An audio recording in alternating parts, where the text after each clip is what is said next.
안녕하세요. 사우치딥의 자우서마왕 너구맨입니다. 자, 오늘 가지고 온 자우서 항목풀이는 LH04입니다. LH 로엔하이. 자, 이런 속도에 맞추어서 작성을 하시면 됩니다. 야, 끝도 없이 이어지는 이 쌉소리 죄송합니다. 자, 그럼 바로 들어갈게요. 자, 가 항목. LH 경영 목표 중에 어떤 부분에 관심이 있으며 입사 후 어떻게 기여하고 싶은지, 그리고 본인의 주요 역량 및 강점을 기반으로 해서 기술해 주십시오. LH에게는 죄송하지만 그렇게 큰 관심은 없습니다. 여러분도 관심은 없겠지만 이 자우서 항목을 기술하기 위해서는 관심을 가져야겠죠. 사실 지금까지 나온 LH04 자우서 항목 중에서 이 항목이 아무래도 제일 쉽지 않을까라고 생각을 했습니다. 왜? 제일 구체적으로 일단 명시가 되어 있어서 어떤 부분을 어떻게 써야 될지 너무 명확하게 잘 보여주고 있습니다.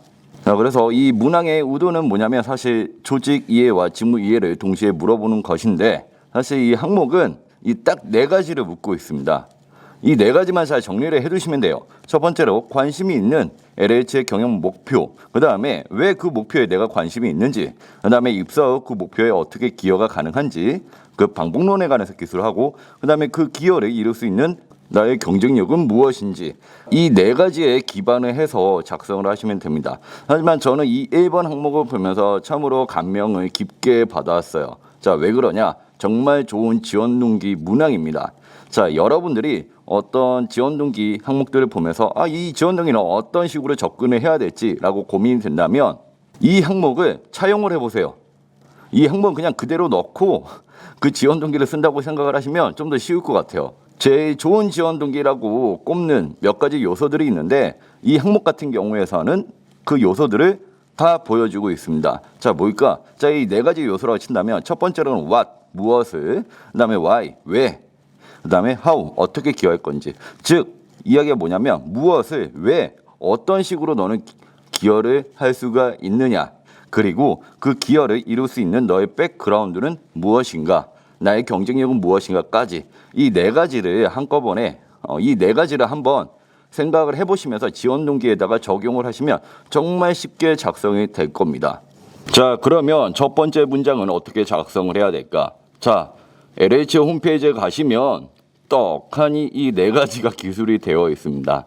사실 LH에 관련한 어떤 국민 공감 혁신 계획표라든지 그런 자료들을 참고를 해도 좋지만, 사실 이 전략 목표가 홈페이지 내에 떡하니 나와 있기 때문에 여기 중에서 한 가지를 선택을 해서 쓰시면 되세요. 자, 그러면 어떤 식으로 작성을 하느냐? 자, 예시를 보여드릴게요. 예를 들면 내가 이루고 싶은 경영 목표는 국민사회의 집중적인 효용성을 가져다주는 주거 복지 향상을 꾀하는 것입니다 라고 기술을 하시고요. 그 다음에 왜 그러한 목표를 내가 추구하는지 나의 어떤 개인적인 경험에 기반을 해서 이야기를 하셔도 되고요. 그렇다고 해서 LH 때문에 내가 어떤 주거 혜택을 느꼈다, 이런 식의 연결고리들은 지양을 해주시기 바랍니다. 아니라면 이 경영 목표 자체가 LH가 진행하는 사업 자체에 어떤 기대 효과를 가져다 주는지, 어떤 사업적인 효용성 측면에서도 기술을 하셔도 돼요. 자, 그러면 두 번째 문장은 어떻게 기술을 할까요? 자, 이 경영 목표 밑에 보시면 전략 과제라는 것이 있습니다.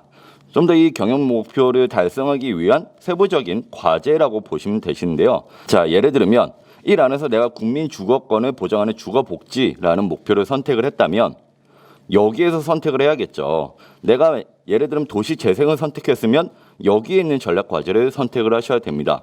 그래서 여기에서 한두 가지 혹은 한 가지를 선택을 하셔서 두 번째 문장을 기술을 하시면 되는데, 그냥 기술을 하는 것이 아니라 경영 목표를 위해 필요한 전략 과제에 대해서 언급을 해주시는 거예요. 근데 이제 어떤 식으로 언급을 하느냐, 이러한 목표를 이루기 위해서는 이러한 전략적 과제를 어떤 식으로 이루어 나가야 되는지에 대해서 구체적으로 기술이 되어야 됩니다. 그래서 제가 예시 문장을 가지고 왔으니까요, 한번 쭉 읽어보시면, 자, 경영 목표 달성을 위해서는 지역 주민의 의견을 반영한 재생 사업안을 추진하고 일자리 창출과 지속 가능한 콘텐츠 경쟁력을 만들어 나가야 할 것입니다. 그 방법론에 관해서 구체적으로 이야기를 했죠.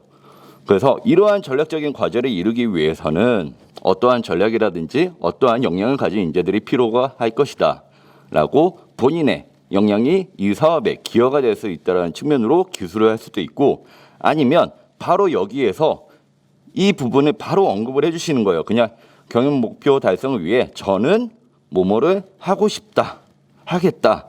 그리고 이러한 과제를 이룰 수 있는 나의 역량은 무엇이고 경험은 무엇이 있다 라고 작성을 하시면 되겠죠. 정말 간단합니다. 자, 항목이 많은 관계로 빨리빨리 넘어갈게요. 자, 본인의 학교 생활, 사회, 전문성, 향상, 역량 개발. 자, 가 항목하고 약간 헷갈릴 수 있는데 사실 가 항목은 어떤 사업 수행, 하지만 나 항목은 직무와 어떤 자기 개발 역량에 관해서 물어보는 항목이라고 생각을 하시면 되세요. 자, 그러면 이제 어떤 식으로 작성을 해야 되느냐? 그 예시를 보여드리면, 예를 들어서 내가 지원하는 업무가 뭐 주거복지 사업 기획이다 친다고 한다면 LH 공사에서 배포하는 직무 기술서를 참고를 하시고 거기에 있는 수행 업무 내용들을 한번 파악을 하세요. 그 다음에 능력 단위 뭐겠어요? 주거복지 사업 관련 홍보 활동을 정했다고 치세요. 그러면 나는 어떤 역량을 활용해야 될까요? 직무 기술서에 필요한 지식, 기술, 태도가 있는데 거기서 기술을 하나 선택을 하시고 홍보 및 마케팅 방법론에 관한 나는 기술이 있다라는 식으로 어필을 해주시고 그 다음에 과거의 경험으로 마케팅 수업도 수강을 했고요. 주정 홍보 활동도 했고요. 대외 활동에서 홍보 경험들도 있습니다. 근데 해당 문항 같은 경우에서는 500자 내외로 작성을 해야 되기 때문에 이 세 개의 경험을 다 쓰기에는 좀 벅차다 싶으면 뭐 마케팅 수업 수강, 지식적인 측면 하나, 그 다음에 기술적인 측면에서 대외 활동 이런 식으로 두 가지를 선택을 해서 같이 연결을 시키셔도 좋으실 것 같아요. 근데 이제 어떤 식으로 좀 연결을 시킬 수가 있느냐? 그러니까 대부분 이 문항을 쓰실 때 경험 한 가지 혹은 어떤 특정한 성과 한 가지만을 강조하시는 경우들이 있는데 사실 여러분들이 한번 생각을 해보시면 내가 어떠한 경험을 통해서 어떤 특정한 성과를 이끌어냈는데 그 성과 이후에도 어떤 부분들이 나는 좀 부족하다라고 생각을 했어. 그래서 나는 어떤 교육을 따로 이수를 했다. 이런 식으로 지식적인 측면에 대해서도 보완을 할 수가 있단 말이에요. 내가 진짜 그 직무를 원한다고 한다면 그러면 이런 식으로도 작성을 할 수도 있겠죠.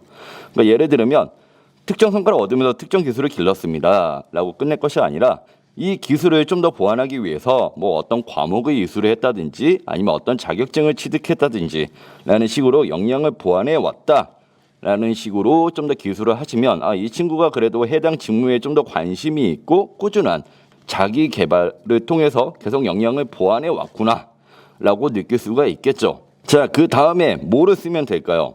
여기서 얘기했죠. 기아가 지원한 업무를 수행하는데 어떻게 활용이 될 수 있는지 기술해 주십시오 라고 했으니까 이런 식으로 이제 기술을 하시면 됩니다. 근데 좀 더 구체적으로 기술을 해야겠죠. 뭐 예를 들면 책임감 있게 업무를 수행하는데 보탬이 될 것입니다.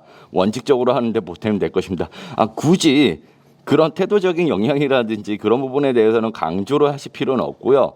업무적인 부분들 실제 LH 공사에서 필요한 업무적인 역량들을 좀 더 확인을 해서 이런 식으로 구체적으로 의사결정에 유용한 정보를 추출하고 고객 수요에 맞는 주거복지 서비스를 제공하는 데 보탬이 될 것입니다. 라는 식으로 내가 가지고 있는 어떤 정보 분석이라든지 정보 관리 역량들을 이런 식으로 활용을 하겠다라고 나타낼 수 있겠죠. 와, 덥다. 이 가면이 진짜 더워요. 곰돌아, 힘내자. 본인보다 나이나 경험이 아주 많은 사람에게 내 의견을 전달하고 순서에 기술해 주십시오. 일명 꼰대인가요? 자, 여기에 대문항이 있고 소문항이 또 따로 있어요. 그렇기 때문에 소문항에 나와 있는 안내문을 꼭 따라서 기술을 하시면 되는데 자, 의사소통을 묻고 있죠. 사실 의사소통에서 제일 중요한 건 뭐냐면 상대방이 어떠한 사람이고 어떠한 성향, 스타일을 가졌는지에 대해서 정보를 파악을 하고요. 그 정보를 바탕으로 해서 상호 소통에 나가시면 돼요. 이게 이 문항의 핵심 중에 핵심입니다. 자, 예시를 들어드릴게요. 자, 제가 어느 기업에서 인턴을 하는데 갑자기 다른 부서 과장님께서 급하게 업무 협조를 요청을 하신 거예요. 자, 그런 상황을 제가 좀 묘사를 해봤는데 자, 7년 차네요. 7년밖에 안 된 놈이 인턴을 괴롭히네요. 어떻게 생각해? 킥! 이런 사람은 킥! 자, 상황에서 다른 부서 과장님이 협조를 요청하는 상황이죠. 그러면 나는 이제 어떤 소통 방식을 선택을 하고 그 이유는 무엇인가? 이 두 가지에 중점을 두고 기술을 하셔야 됩니다. 그래서 소통 방법 같은 경우에서는 어떤 식으로 취했나요? 정확한 전달을 위해서 관련 내용을 한 장의 문서로 요약을 해서 메일로 송부를 해드렸다. 자, 근데 이 소통 방법도 중요하겠지만 이 소통 방법보다 더 중요한 것이 있습니다. 바로 왜 그러한 소통 방법을 선택했는가예요. 선택한 이유에서는 두 가지에 대한 이유가 나오시면 됩니다. 우선 첫 번째로 내가 처한 상황에 대한 인식이 구체적으로 나와 있으면 좋아요. 여기에도 설명이 되어 있죠. 당시 매뉴얼이 30장이었고 용어도 낯설어, 그리고 유선상으로 전달을 하는 데에는 한계가 있어. 자, 상황에 대한 나의 어떤 적극적인 인지가 나와 있죠. 자, 두 번째 이유에서는 상대방을 고려하여, 즉 상대방의 어떤 취향이라든지 스타일, 업무 스타일이라든지 핵심 요구 상황에 맞게끔, 그 상대방에 맞게끔 전달을 해줘야 됩니다. 즉 상대방을 배려를 해서 혹은 상대방으로부터 얻은 정보를 바탕으로 해서 상호 소통을 시도하려는 노력들이 나오셔야 돼요. 자, 그래서 이 친구는 어떤 방법을 선택을 했죠? 자, 과장님이 원하시던 방식으로 빠른 전달이 가능했다. 그게 이유였죠. 그래서 이 두 가지 이유 관점에 대해서 한번 생각을 해보시면서 기술을 해보시면 좋겠습니다. 자, 이제 라 항목입니다. 자, 봅시다. 이것도 쉽습니다. 자, 주변 지인과 원만하지 못한 관계를 회복하기 위해서 노력했던 사례. 자, 앞에 있는 건 의사소통이었고 뒤에 있는 건 대인관계였죠. 의사소통하고 대인관계를 조금 헷갈려 하시는 분들이 있는데 제가 좀 쉽게 설명을 드리자고 좀 재밌게 예시로 만들어 놓은 것들이 좀 있었어요. 그래서 대인관계를 어떤 식으로 좀 해석을 하면 좋냐. 자, 대인관계니까 내 마음이 대인 거. 자, 내 마음에 관계된 거. 자, 의사소통은 뭐야? 입에서 나가는 거. 입으로 나가고 손으로 나가고 내 신체 활동을 통해서 좀 활용할 수 있는 것들을 좀 의사소통이라고 좀 보시면 되시고, 대인관계는 뭐야? 내 마음 대인 거. 이렇게 생각을 하시면 내리에 박힐 것 같아요. 자, 그래서 여기 보시면 소문항들 있잖아요. 1번, 2번, 3번. 여기에 맞추어서 꼭 작성을 해주셔야 돼요. 공공기관은 정말 보수적인 기관이기 때문에 어떤 정답이나 매뉴얼이 거의 다 정해져 있습니다. 거기에 따라서 꼭 작성을 해주셔야 되고, 자, 1번에서 원칙이나 좌우명 물어봤으면 첫 번째 문장을 무조건 쓰셔야 돼요. 나는 차별화되게 써야지. 그러면서 막 억지로 이상하게 쓰실 필요 없고 미사여구 쓰실 필요도 없습니다. 500자밖에 되지 않기 때문에 그럴 여유도 없어요. 이어서 조금 더 설명을 드리면, 자, 첫 번째 문장은 앞서 말씀드렸다시피 원칙이나 좌우명을 바로 기술을 하고요. 그 다음에 2번에서 물어봤죠. 주변 지인과의 평소 관계를 간단하게 기술해달라.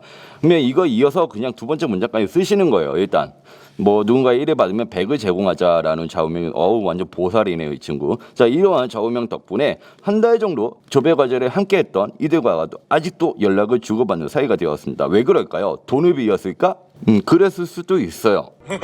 너무 쌉소리를 한 것 같아서 일단 넘어가겠습니다. 자, 이런 식으로 예시 문항처럼 간단하게 기술을 하시고 그 다음에 원만하지 못한 관계를 회복하기 위해서 노력했던 경험에 대해서 이야기를 해주시면 됩니다. 자, 그러면 어떤 상황일 때 갈등이 일어날까? 자, 이런 상황일 때 갈등이 일어날 수 있습니다. 몇 가지야? 하나, 둘, 셋, 넷, 다, 여, 일곱, 여덟, 아홉, 열, 열하나, 열둘. 예. 이런 감정적인 문제로도 뭐 쓸 수도 있겠지만 뭐 핵심적인 문제 여기에서 뭐 쓸 수도 있습니다. 어떤 뭐 해당 과제를 수행하는데 목표가 불일치했다든지 아니면 뭐 역할이 모호했다든지 그로 인해서 갈등이 일어나서 결과적으로 좀 소홀해졌었다. 이런 식으로 어필을 하셔도 되고요. 뭐 공존할 수 없는 개인적인 스타일의 충돌 때문에 결국엔 갈등이 났고 결과적으로 또 소홀해졌었다. 이런 식으로 상황을 좀 더 어필을 하셔도 될 것 같아요.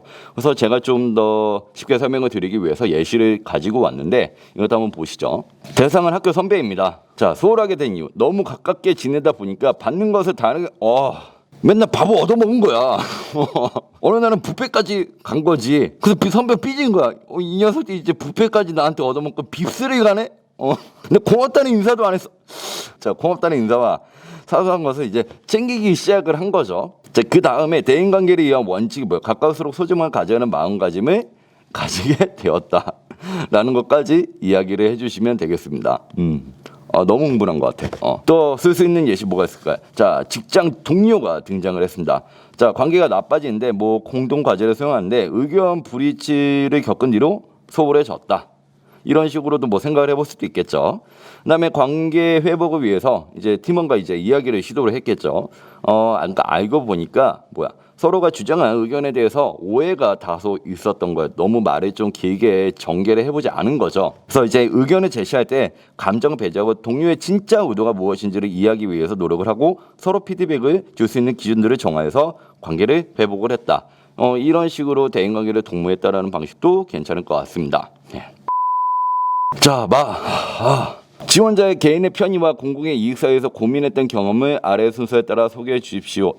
제일 쉬운 항목입니다. 그냥 내가 공공의 이익을 위해서 희생했던 경험에 대해서 기술을 하시면 좋으실 것 같아요. 그러니까 뭐 정말 쉽게 예시를 들으면 지금 우리 코로나 때문에 바깥 외출도 못하고 놀지도 못하잖아요. 네. 근데 뭐 예를 들어서 내가 어떤 자격증을 공부해야 된다든지 정말 중요한 시험들을 앞두고 있는데 밖에 나가서 꼭 공부를 해야 되는 상황이야. 근데 이제 그런 상황에 대해서도 내가 희생을 했다. 뭐 이런 식의 사례들도 쉽게 생각을 해볼 수 있을 것 같아요. 근데 이런 코로나 사태로 인해 내가 공공의 이익을 지켰다라는 식의 경험보다 좀 더 구체적인 사례가 있으면 좋겠죠. 그래서 그 예시도 몇 가지 가지고 왔습니다. 자, 뭐 소소하게 내가 멘토링 봉사활동을 했었다 하시는 분들은 뭐 예를 들면 자, OT를 진행하려면 사전 준비랑 진행을 막 직접 해야 돼. 많은 시간이 막 소요돼. 근데 굳이 이거 안 해도 돼. 근데 이 OT를 진행을 하면 멘티들 조기 적응이 빨라지고 멘토링 참여율도 높아져. 예. 근데 여기에서 중요한 게 있어요. 이 OT를 굳이 안 해도 되는 상황이었다라는 것을 어느 정도 어필을 해주셔야 될 것 같아요. 예. 이런 OT를 진행했어야 되는데 내가 그냥 하기 싫었다. 밖에 안 돼요.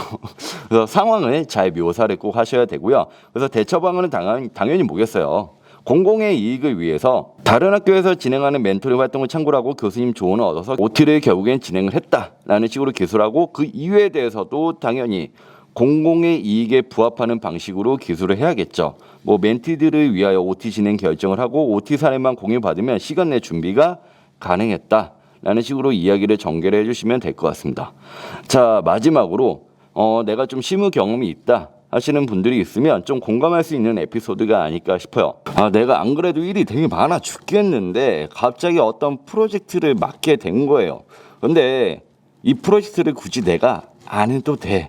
근데 내가 이미 유사한 경험이 있어서 내가 하는 게 조직 이익에 좀 더 부합이 돼. 자, 그런 상황에서 나는 어떻게 했느냐 라는 상황인 것 같은데 그래서 나는 인력 보충을 좀 했으면 좋겠다. 너무 업무가 과중하니까 이 과중 업무를 좀 경감을 시키고 싶다라는 입장이었지만 공공의 이익은 코로나로 이미 매출이 줄어들었고 회사는 어려운 상황이야. 근데 내가 맡은 프로젝트로 인해서 기사회생을 해야 되는 입장인 거죠. 자, 이런 입장에서 당연히 대처 방안은 뭐겠어요? 내가 해당 프로젝트를 맡아서 진행하기로 하고 프로젝트 성과를 높이기 위해서 최대한 어떤 노력들을 전개를 했다라고 구체적인 방법론으로 기술을 하면 좋겠죠. 이유는 뭐겠어요? 자, 인력이 필요하지만 해당 프로젝트를 하면서 조직에 기여했을 뿐만 아니라 비슷한 사례가 발생했을 때 다른 팀원들도 적극적으로 도와줄 수 있겠구나라는 어떤 생각으로 좀 진행을 했습니다라고 이야기를 하면 되겠죠. 예. 자, LH 공사 같은 경우는 500자 항목이기 때문에 정말 초간결하게 그 다음에 미사요구라든지 형용사라든지 부사라든지 그런 어구들은 다 삭제를 해 주시고요. 꼭 한눈에 잘 들어올 수 있는 문장들로 구성을 하시면 좋을 것 같습니다. 지금 코로나로 모두들 힘드실 텐데 조금만 기운 내시고 이제 공채 더 많이 뜰 거니까요. 좀 더 의지를 갖고 자소서를 열심히 써봤으면 좋겠습니다. 지금까지 457딥의 너굴맨이었습니다.